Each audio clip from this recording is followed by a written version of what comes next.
What's going on, everybody? Welcome to Double Coverage, the premier NFL podcast of the Gin Sports Network. I'm your host, John J. II, alongside our NFL expert and extraordinaire, Robert Rachow. Robert, how you doing, buddy? Good, man. How you doing? Doing good, doing good.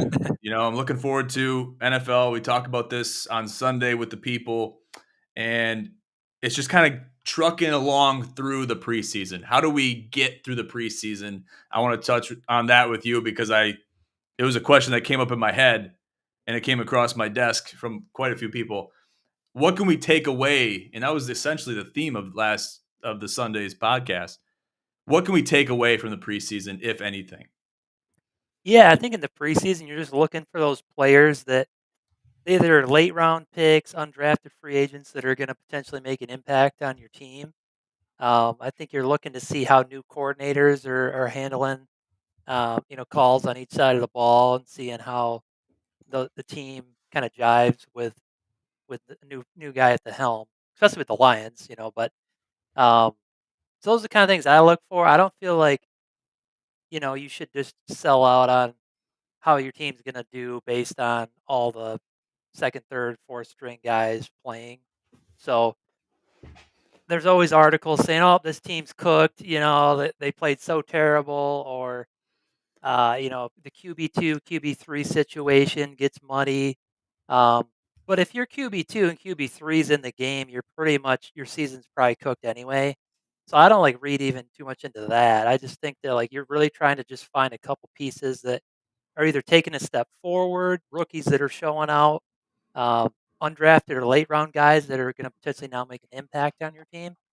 That's all the stuff I look for. But the whole, the news side of things really gets in the way of that, and they try to just say, "Oh, this team's imploding." They're all their third and fourth string, they got no depth or whatever. Um, which you could say about a lot of teams, really. I mean, everyone's got so much investment in their starting lineup. Their second, third, fourth string guys often aren't that great anyway. So I would say not take too much from it, but try to look for a few key pieces. And like from a fantasy perspective, you try to see how they're going to use some new players in their offense to kind of dictate who you're going to draft in your fantasy league. Yeah, that's good to know. Just because you're looking at everything in the preseason, you can get lost in the weeds a little bit, lost in the sauce, may I say. And you're looking at guys that might be rising stars. There's guys that are fighting for spots because a lot of these players, they're not guaranteed on the roster yet. So Yep. that's what you're kind of looking for is those players to show out. I finally I hit a eureka moment. That's why we watch it, because we want to watch these players that have something to prove. We want them to prove it on the field. And that's basically showing us that they are capable of playing at the next level, which is the NFL. So there's things that can be taken away from it, but at the end of the day, take it all with a grain of salt. You do notice certain teams will be playing their first string guys. Like Jordan Love got some touches, Burrow got a couple touches. Um, I guess what would make a team, what would make a coach integrate some of their first string guys into the lineup and put pads on for a preseason game? Because you haven't seen that with the Lions yet, with Jared Yeah. Goff, that is. Yeah. Some coaches have different philosophies, like some say, hey, like we're not going to take any chance that our starting lineup's going to get injured.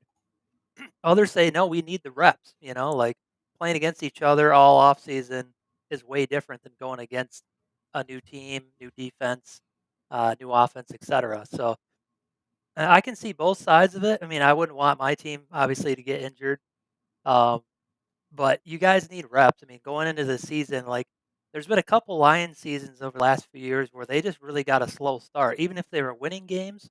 Like those first 4, 5, 6 weeks where they just weren't clicking on offense. Defense was missing some blown calls and coverages that if they got a little more reps in the preseason wouldn't have happened. But yeah, the more they extend the season as well, then you go from 16, 17, 18 games, the less they're going to want to play them at all because you're just adding to your season to where players are already going to be out more than they normally would. So that's kind of the way I see it going. They're already talking about an 18th game coming up in the next couple of years. So I see him, like, dialing that back a bit, and they might go back to cutting the preseason down to kinda offset that a bit. Um, yeah, you can kinda see both sides of it, really. Yeah, I'd be fine with it. I guess if there is a sweet spot, what would the amount of game? Because I'm a big advocate against the preseason. I see why it's done. I understand why it is a thing. It's because you don't have those defined rosters, which that's what makes these games fun to watch. But I would be fine if they did away with the preseason. They don't have a preseason in college, but it's a different sport. So I have to come to terms with that. But I guess what is your sweet spot when it comes to amount of preseason games? Yeah, I think it's 3 for me. I feel like 4 is a little much, especially with the extended season now. You already are not playing your starters for most of these anyway. It's like how many preseason games do you need to see from your backup players to really make a judgment on them? Um, I don't wanna do away with the preseason because of these players. I mean, there's so many stories of undrafted free agents, 6th, 7th round draft picks that come out of the woodwork and just make a name for themselves in the preseason and make a team, and next thing you know, they're the next big thing. So, I definitely wanna do away with it, but yeah, I would say, a few games is kinda where I'm sitting mentally with it, to where, like, your starters maybe are only in, like, a quarter or 2 the whole preseason. They get a few, series together before the season's begun, and then just kinda leave it at that, and then you just figure the rest out during the season. Yeah, I think 2 or 3 is really a sweet spot for Yeah, me. That's a nice little, taste of the preseason. You might have some first string guys just to get those reps, and then those guys that need to prove themselves in in-game scenario, you can split the game up in enough time where you're not really running the clock out, or you don't feel like you're playing too many preseason games. You're blowing, all this steam off that you really wanna reserve a lot of it in the tank, in the boiler room for use in week one. yep, So, and these guys, they have the opportunity if they have succeeded in training camp through the entire summer until this point. If they can succeed in an in-game situation, maybe give them a whole drive, give them a couple drives. Other than that, I mean, that's kind of your time to shine, and you'll have a couple opportunities to do that if you're at the top of the bottom of the depth chart to get a spot. But yeah, I guess I'd be fine with 3. I would be fine with 3. I think that's a nice number yep, yep, to really see what your players are capable of, especially the ones on the bubble. for sure. Yeah. So we'll leave it at that. Preseason, we can beat it to death. We've already done it. We're not going to do it much more. We only got we got a couple weeks left. Yep, yep, 1 more week, and then next thing you know, we're gonna be, week 1 of the NFL, which is crazy to think. That's right. It is crazy to think. I guess right off the bat, just looking at preseason stuff and kind of staying in that same vibe, so to speak. Who are your dark horses that you got your eyes on going into week one? Yeah, I think all of mine are really AFC. I would've, without the Hendrickson thing, like, with the Bengals, I was really rooting for them, but now I feel like because they haven't paid their top defensive player, I feel like that's just gonna set a bad tone for their locker room. I really want Burrow to get a ring. I mean, that whole team has just been stacked for a while on offense, so that's who I was hoping would be a dark horse, but with this whole contract, I've kinda pulled back on them. But, a couple other AFC teams, are looking pretty good, like the Broncos. Can Bo Nix, take that step forward and elevate that team? Like, not a lot of people saw them doing as good as they did last year, um, with all the pieces they have and coaching and all of that changing over. So, and then the other team would be the Patriots. I mean, they get, a new coaching staff.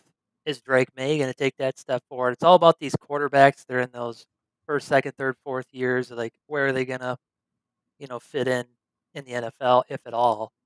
Um, you see guys like Anthony Richardson for the Colts where they spent a top draft pick on him, top 5 draft pick, and he's not looking like the guy, and they're going to start Danny Dimes over him. So Yeah, that's crazy to me. yeah, I mean I mean, at come on, least. anybody but Danny Dimes. Come on, right? I mean the old guy fumbled, got tackled by the grass. It's tough to see, like you feel like you don't want to waste that draft pick and kind of give up on the guy early, but he kind of gave up on himself. So then you look at teams like that, like, I don't see them taking a step forward with that situation there, so, yeah, I'd stick to the AFC with all my dark horses. I don't know, like, what teams you were kinda thinking of, but, Well, just the um team I mentioned in the pre-show, the New York Giants, yep, with Jackson Dart kind of coming up and riding the heels and catching up. He's gaining ground on Russell Wilson for that job. We talked about Coach Daboll. Who's he going to play week one? I think it's going to be Russell. It's got to be. He's been their guy. He's been a QB1. He's really never been a backup. So I don't expect him to be a backup to Jackson Dart. But, it's a great QB2 to have, nonetheless. And that's going to be a quick sub, in my opinion, if Wilson isn't delivering early. yeah. Yeah, if So, he comes out and they're starting 0-4 or something, that's gonna be a pretty easy, like, let's see what the kids got and take our lumps. Yeah, I don't feel like it's gonna be a Broncos situation where they overpaid Russell and they almost felt like, "Alright, well, we gotta use him now," and he wasn't, like, doing the greatest, and they had to keep him in because 'cause they're paying him so much money. So, yeah, got to get I'm their money's worth, even though it's working against them. yeah, I'm with you. I think he starts, and I think if he starts to falter substantially, I think they're gonna make the switch, but I also feel like they're an organization that would rather see their rookie quarterback, start behind a seasoned Super Bowl winning veteran and learn from him instead of getting thrown to the wolves right out of the gate, maybe getting some bad habits like we've seen from so many quarterbacks over the years. Right. And he could have that mentality too, just because he excelled so much in college, where he could be looking at a preseason game as like, oh, this really isn't, or, he doesn't have that pressure, that true pressure of game one, Yep. or any regular season game for that matter. It's a little different. It's a different echelon of gameplay when you go to week one from the preseason. So yeah, we'll have to wait and see what happens. Tell me about their D line though. Tell me about their D line over there at the Giants camp. Well, yeah, yeah. I mean, they've been stacking guys for a while, and they go out and get Brian Burns. They still have Kayvon Thibodeau. They got Dexter Lawrence, so it's like they've been building slowly a really good D line that, if healthy, which has been one of their issues too, is that that could be one of the best D lines in football.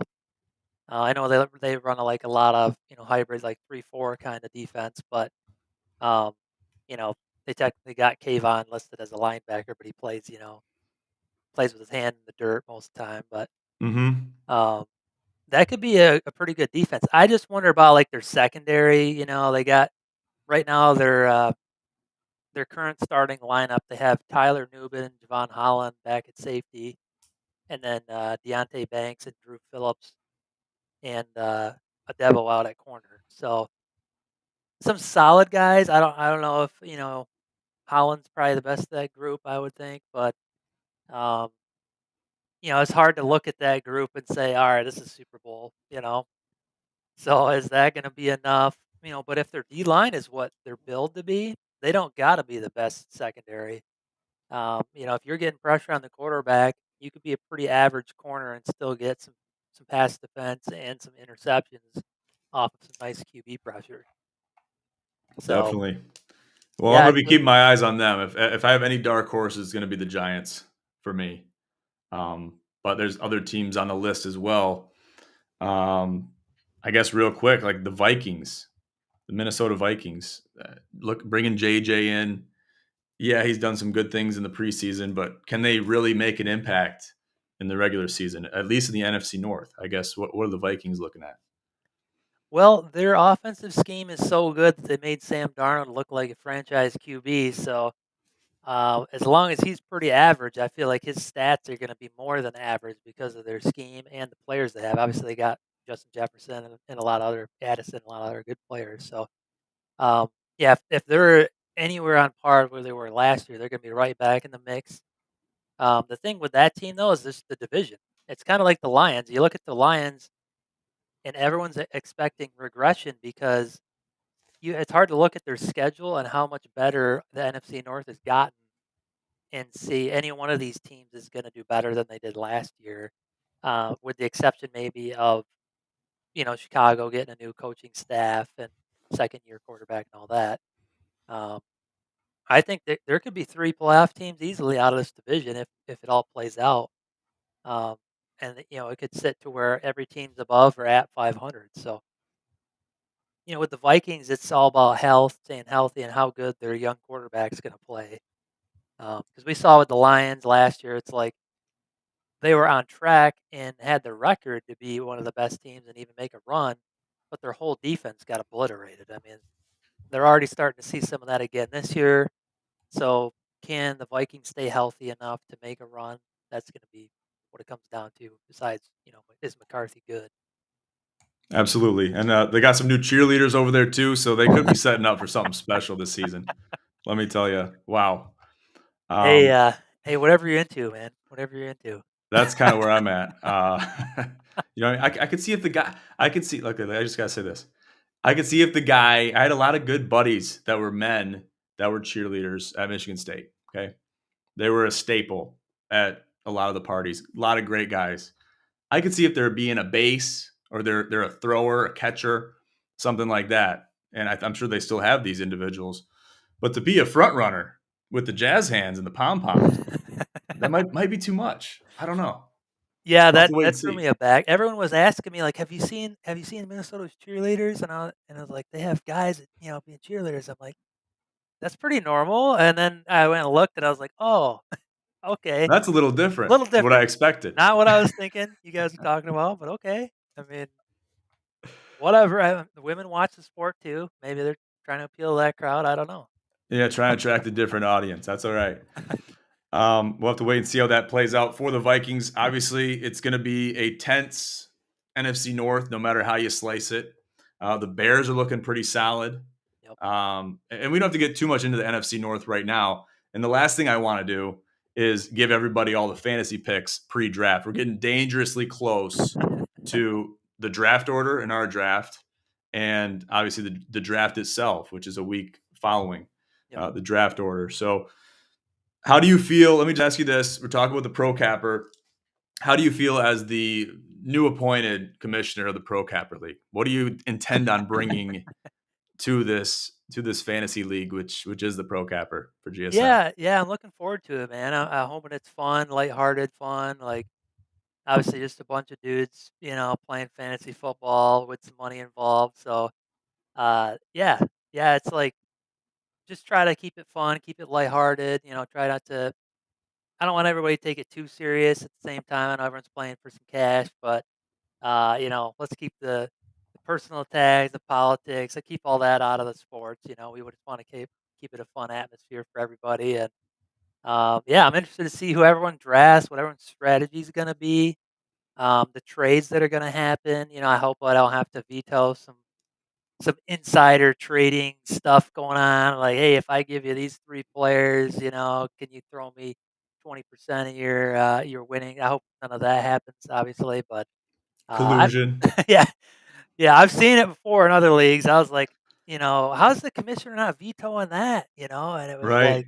like, Well, you bring a good point up, and that leads into my next question. What is the duty? What is the overarching duty of the commissioner in any fantasy league? What is like? Obviously, they're the peacekeeper. They're going to be probably dealing with some bullshit at some points. Uh, you know, whether it's back and forth between individuals, managers of the team, or if it's with how something about a trade or waiver wires or how something is handled. What is the main goal and the main role of the commissioner in any fantasy league? yeah, I think it's to really just line out how your league is, what kind of league this is. We're not all going to Vegas for professional betting or something every weekend. Like I'd call this a pretty casual league, right? And yeah, just trying to make sure that everyone understands, that we're going to veto a BS trade. We're not going to tolerate, bringing in like personal attacks or anything like that when it's supposed to be a lighthearted, fun league. But at the same time, like I don't feel like anyone's got that vibe in here. I feel like it's gonna be a nice, lighthearted, fun time. I don't feel like people are gonna try to throw out BS trades and all of that. So, and as far as like waiver wire and whatnot, we still got to review like how Sleeper sets that up. I know ESPN is like reverse order by record, so I don't know if it's the same or if it's completely random each week. So I'll have to review our league settings for that before the season comes. But some actually do like a bidding, like an auction style, and I messed up, and they said you got $500 for the whole season. I thought it reset weekly, so like you were like spending money to get the player. So like week 2, I'm like, oh, $300. Let me get this guy. And then week 3 rolls around, the money didn't reset, and no one like explained the rules. And I'm like, no, but I lucked out and got who's the running back for the Patriots that got like 12 touchdowns? Damian Harris or something? Yeah. Yeah, like he just popped off that one year. I got him somehow and Hey, I spent all my money it sounds like it was worth it. and I won the league. I was like, all right, let's Oh, you go. won the league I did. too. I Wow. lucked out big time. So yeah, we want to make sure none of that happens. We want to make sure no one's confused by the rules, and we don't want any surprises midway through the season and all that stuff. But yeah, I don't feel like I have a big job really. As long as everyone's cool, I feel like the league kind of runs itself, and I shouldn't have to intervene on much at all really, as long as everyone's having fun. Exactly, and that's why it's important to have and we've had some rules that may or may not change slightly going into just to provide even more clarity, for the people. Because like you said, if it's written and agreed upon by everybody pre-draft, then there really should be no squabbles about it. There should be Yep. no question marks. There should be no concerns because it's set by itself. We set those parameters, but that's just kind of how it is. And everybody's got to abide by those things. It's a very diplomatic system. Yeah, So, and I don't yeah, want to dive providing like clarity is big. I don't want to dive like too much into it. Obviously, we got some stuff to sort out yet, but like Absolutely. I was thinking about when we randomize the draft order, what happens if you and I are in like the top 5 pick? Like do we have an auto randomize again at that point? That's kind of where my head's at. Like it's not really fair to have, a commissioner and owner of the league, be in your top 3 or something. Absolutely. I Um, was thinking about that too. Maybe we can bounce some things off of the committee, which is everybody else, all the other managers in the league. And if it comes to a vote, I'm fine with that as well. Last year we did where I live streamed a automated horse race. Everyone picked a number. They had the number. It was auto selected, and then based on how those horses finished, is how we did the draft order. Obviously, first place gets number one, second gets two, and so on and so forth. So that's another option we can definitely do and explore. Just because I know people feel like even though it is 100% randomized, I mean it's displayed. It's very much it's as fair as it could be, even if it doesn't seem random. It's random, and I'm yeah, really happy with how Sleeper communicates everything to the entire league, whether it be draft whenever the draft order is yeah, set, the day, dues, reminders, stuff like that. It has a lot of great systems yeah, intertwined and integrated within it. So we'll have to see where the managers are at with that. So that's actually a good question. That is a pressing issue since we have the draft order on the 23rd. yeah. It's So like we'll I have to. hit randomize and I'm number 1. It's like, all right, well, what do we do now, guys? I mean, do we? Do we I just guess there's roll? got to be I don't know. some way for us to still get that though, Yeah, by a random chance. But we'll that's we'll true. go over that. We'll go over that with the Yep, managers, for sure. just to get a good response from everybody. But yeah, I'm not worried about it at all. A lot of great individuals. A lot of Yeah, these guys take fantasy seriously, which is what we want. We want people to take fantasy seriously. Do your due diligence, do your homework, and that's why really once the draft happens, we can kind of go into some fantasy, you know, ratings and things like that for certain players. Pre-draft, though, we're not going to talk about any of that on this show, yeah, um, just because there's other leagues that I guess you do your homework. There's other people, there's other podcasts talking about this stuff. yeah. Here's my So whole draft strategy before we've drafted. Here you go, guys. exactly. For this case, it'd be very counterintuitive for us to do that. So we're not going to do that. Um, So we'll kind of leave it at that, I guess, for now. Talk to me about the Detroit Lions. Obviously, a heartbreaker, or Hendon Hooker threw the pick, but I really liked how Kyle Allen looked. What do you think about the Lions and where they're at right now? Yeah, as far as the quarterback situation, like again, if your backup QB's playing, pretty much, call the season on unless you have, like, one of the top backups in the league, they might be get, like, a 500 plus record, but, um, but you kinda expect, like, your starter's gonna miss at least a couple games, so can they step in and get a couple wins for it? That's really what they're for. But, yeah, Kyle Allen looked great, and that's coming from somebody that said, "Get this bum out of town," because he looked like trash, like, a week or 2 prior, so, um Yeah, he did. and for Washington, like, he didn't play that great for Washington when he played for them either, so my immediate thought was like, "Man, why do we keep picking up these guys at backup QB that just are so bad?" Can't we get a Danny Dimes or somebody that's actually started in the league, at some point for a long, extended period of time as our backup, like Carson Wentz or something? I was hoping they would call him, um, Yeah, but definitely. yeah, I was thinking him too. I think they were really banking on Hendon Hooker panning out, so that's a bummer. They spent a third round draft pick on him, but he might be out the door. He's looked really terrible.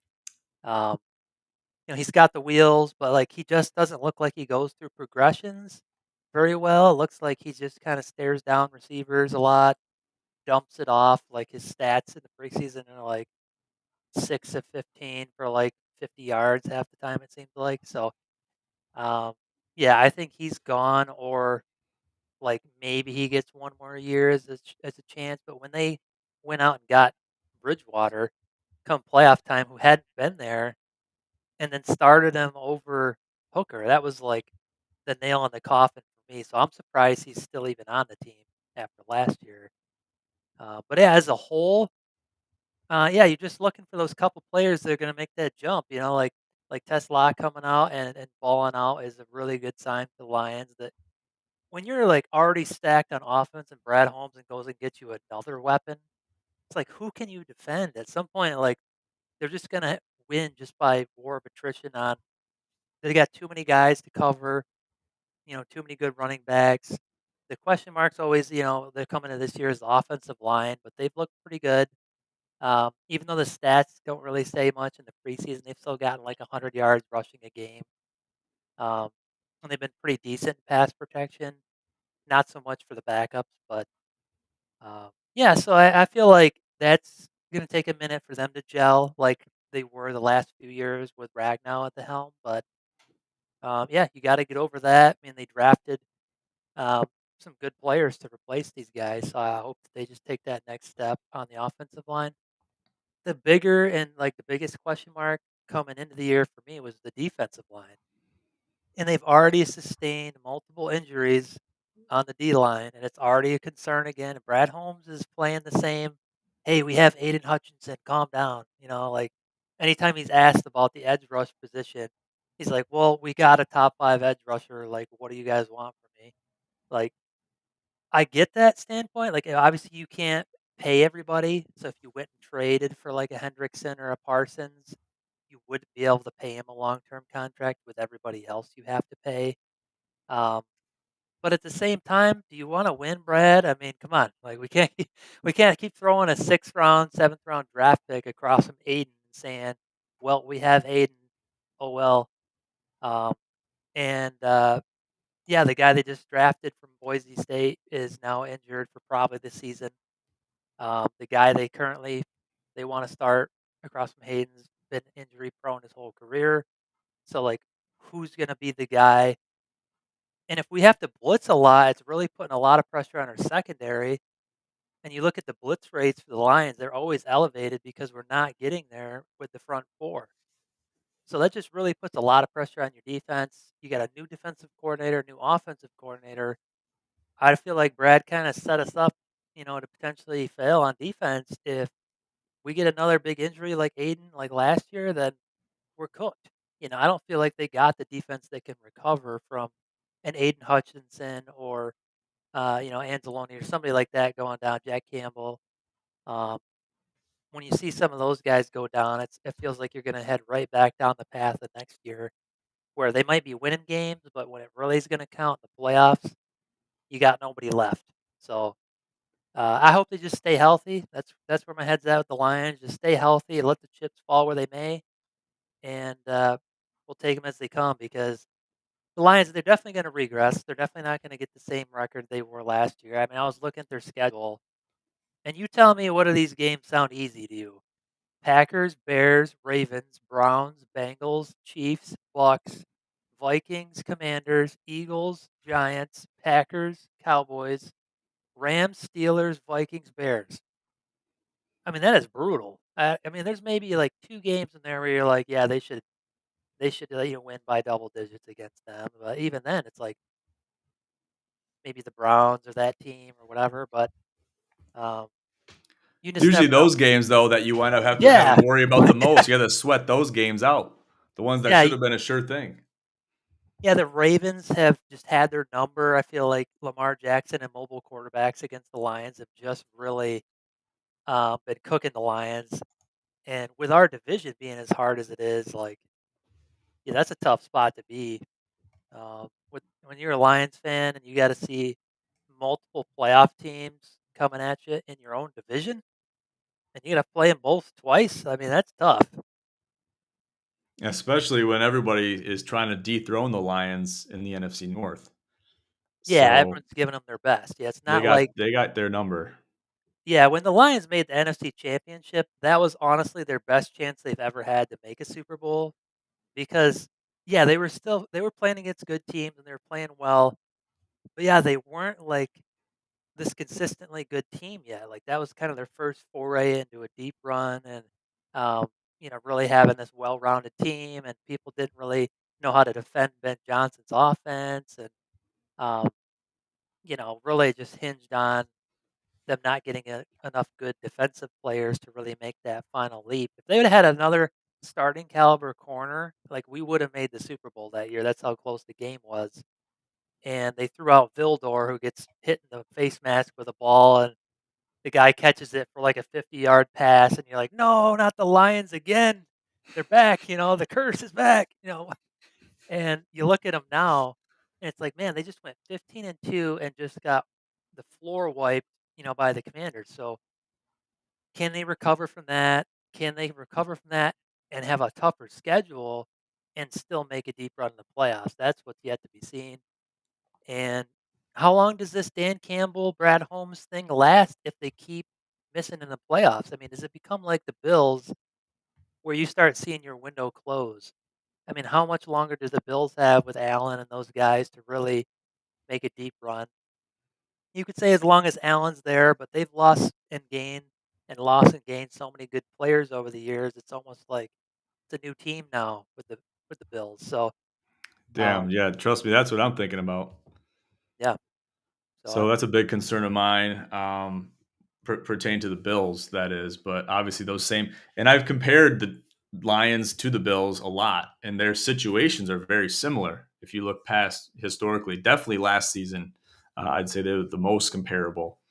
But yeah, you see that window begin to close, and it's like, how can we retain this window to buy us more time to keep that window open, even if it's just a crack? We want to have an opportunity to go all the way, at least to get there. Um, so yeah, that's kind of a wish. That's a longing dream that both the Lions and the Bills have, and I feel like it's got to be one of them within the next 2 years. It's got to be one of them, one of those two, maybe even both, maybe even yeah, both. that'd be That, a that, cool that could Super happen. Bowl. Yeah, That and could like happen. when you finally have a good team, like Lions fans aren't used to having a good team, and the hardest part about being consistently good is keeping the band together. You try to draft and develop these good players, which Brad's done a great job at, but now you got to pay them. So they had a lot of tough decisions, like Brian Branch. Are they going to pay him, Kirby Joseph, like money, and we have like the highest paid defensive backfield in the NFL? Are they going to pay Williams, right? I mean, he's had a troubled career so far, had a nice breakout year last year at receiver, but now they got Tesla. So it's like, um, are they gonna use him as the gap, for Williams and just let him walk? I don't know. Like, there's a lot of big decisions they got to make, and they only got so much salary cap. They got void years they can work with. But you watch other teams do it, man. You watch San Francisco, you watch the Eagles. It seems like they sign everybody. even the Bears this offseason, I mean, they went out and signed like every free agent it seemed like was out there, and yet, they're still got salary cap. Now, granted, they got the rookie QB, so they don't gotta, they have a lot of room to work with there. But yeah, as a Lions fan, that's the hardest part now is keeping this team together and continuing to build and add pieces as you continue to get more big contracts paid out. Exactly. Building, especially losing coordinators, losing Yep. Aaron Glenn, losing Ben Johnson. I mean, that those were big losses. Can you expect these new guys to fill the gap and continue the same mission statement that both of these individuals had set in stone and became part of the framework of the Detroit Lions? And then you talk about personnel as well. Uh, how do you get guys that maybe don't have the experience, they don't have the cohesion pertaining to the offensive line, that is, and now the defensive line being banged up? How do you kind of retain that? Because you talk about your core. You're really nothing with it without a defensive line, and you're definitely nothing without an offensive line. Yep. So 100%.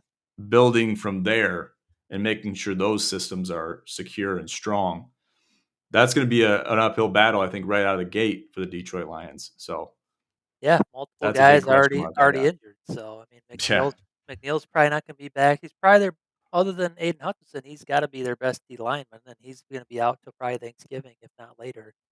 So that's just a tough blow.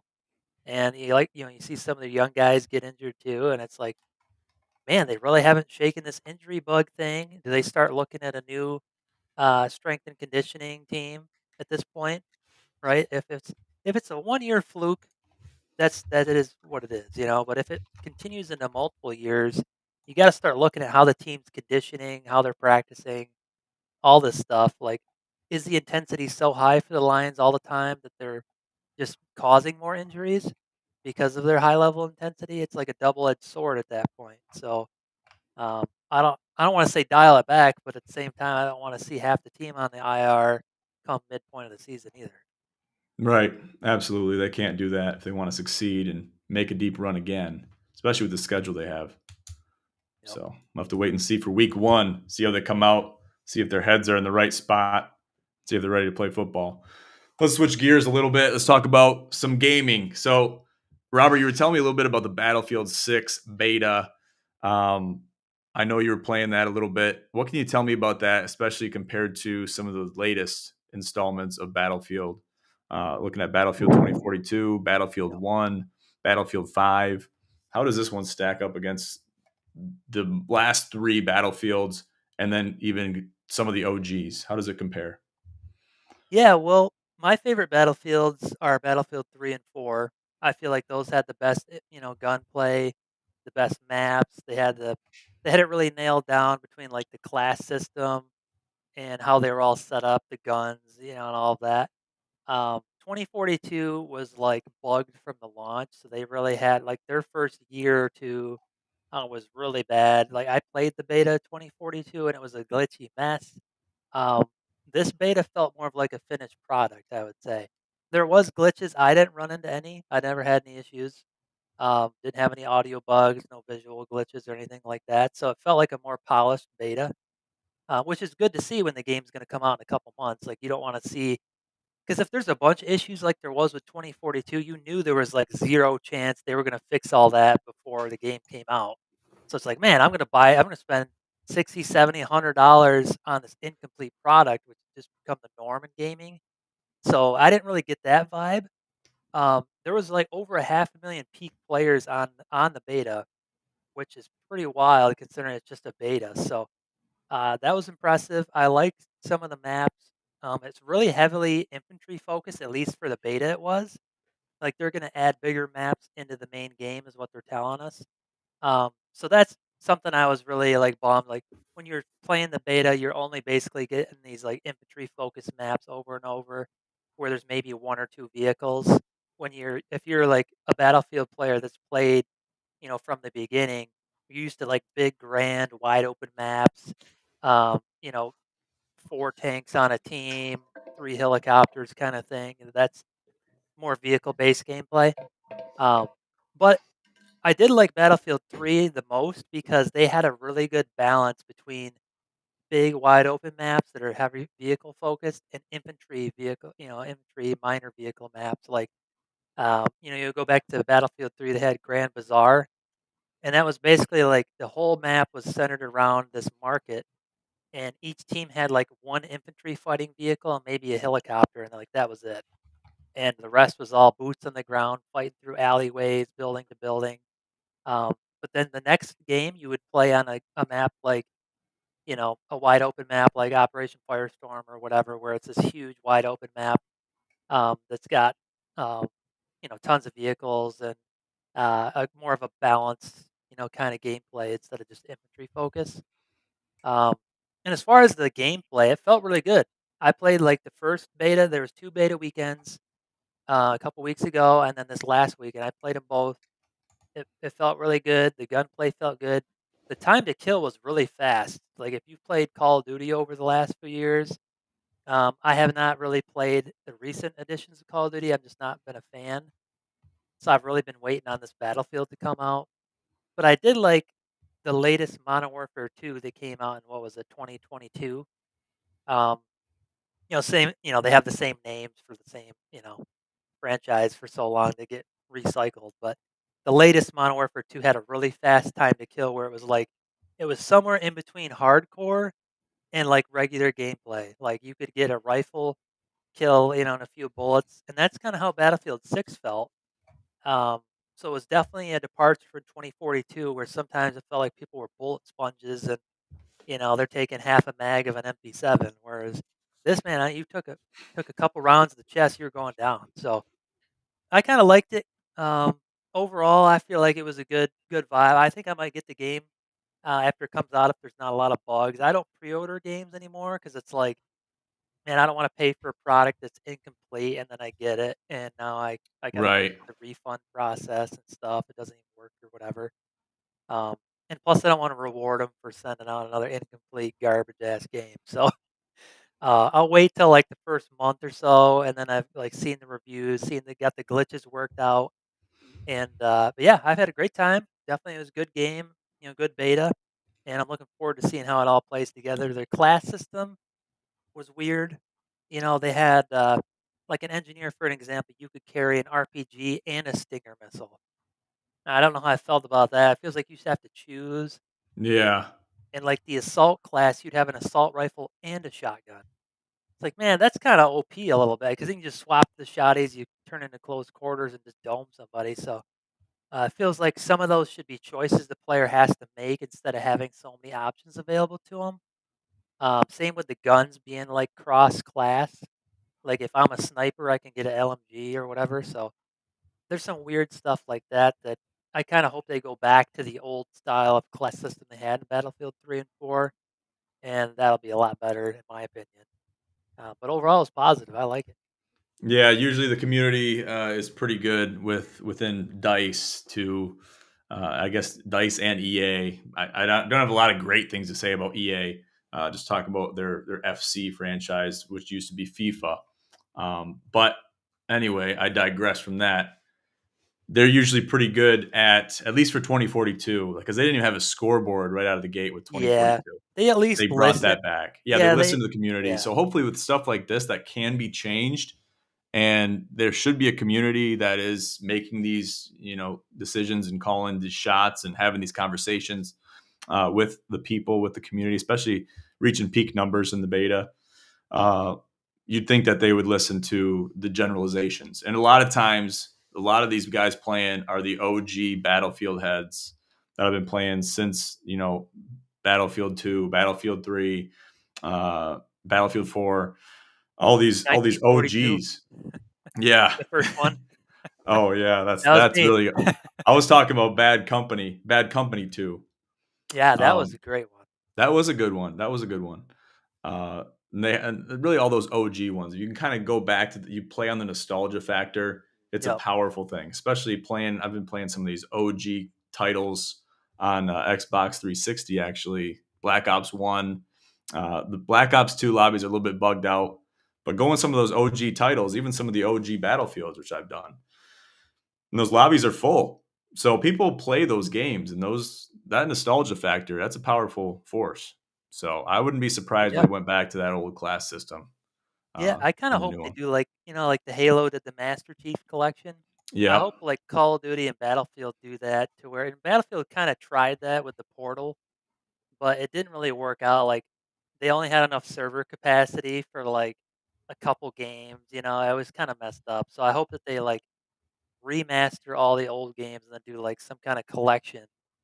That'd be the best because then you get in everything, like, you get a little bit and you can really see what your player base gravitates to that way too. It'd be a good test to see what they wanna do for future games, like, if they look at the master collection and see, like, half their player base is playing a 10-year-old game, well, then maybe they need to go back to that style instead of what they've done recently. Even polishing the servers and polishing some of the stuff in the old games and having the base game be a part of a master collection. Yeah, exactly like the portal.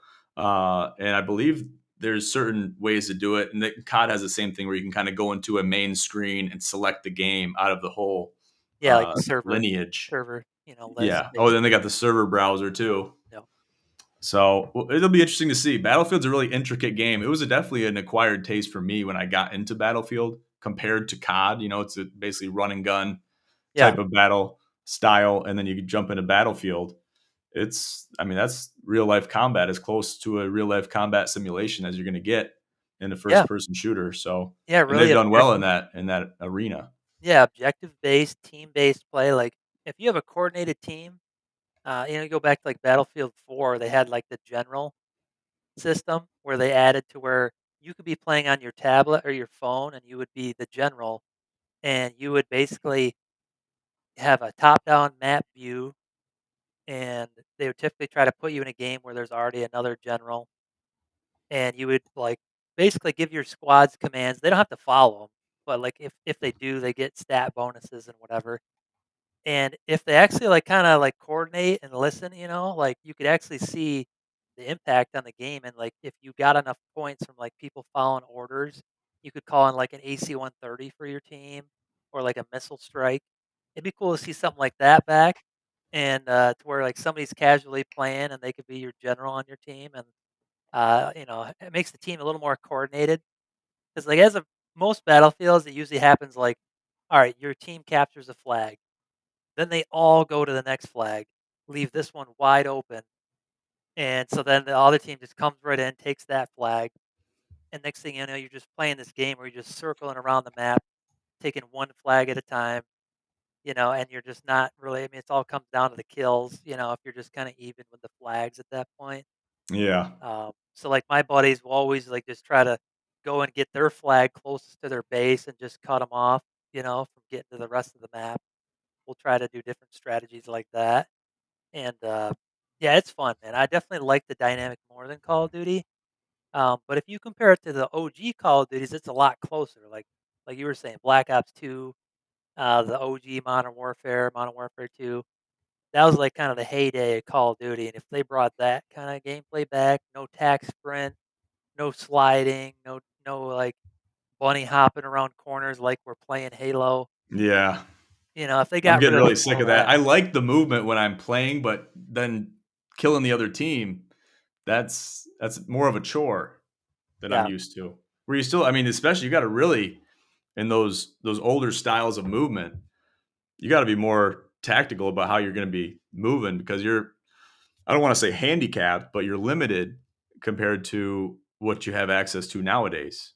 yeah. Well, Black Ops 2 had like all of the maps were set up to where area like power positions had like choke points to get to them. You know, like where some of the modern Call of Duties, like say you're in a house. Now there's like 5 windows, a ladder, 2 staircases to get up to where you are, where you just can't cover them all. Where you go back to some of the older games, yeah, like you could set up your kit with a claymore or shock charge or something to watch your back, while you could like cone and watch a different part of the map. And it was just a complete. It was more strategic, like you're saying. Whereas now it's like arcadey. Um, you run down a lane of the map, whoever shoots first wins. Whereas like Hmm. before, you could set up in positions, control parts of the map. It was a way more strategic, and that's kind of why I gravitated away from Call of Duty over the years and went to Battlefield for that reason. Like you can you have a coordinated team, even just a couple guys, you can really impact the game. Like some of my old buddies, we would get a helicopter or a tank and just dominate the game because we knew how to work the map and control the choke points, how to control them from getting their vehicles out, as far into the map and all of that. So I love the strategy side of it, and I'm looking forward to seeing finally a looks like a good shooter coming out on the market, which has been a while. So Yeah, I'm looking forward to, especially to reminisce back on the glory days of, like you said, Battlefield 3, Battlefield 4, which 4 is my favorite in the yeah, series. So to see something kind of be reminiscent of that, I think in a well polished manner, could be a great product. So I'm looking sure. forward to it as well.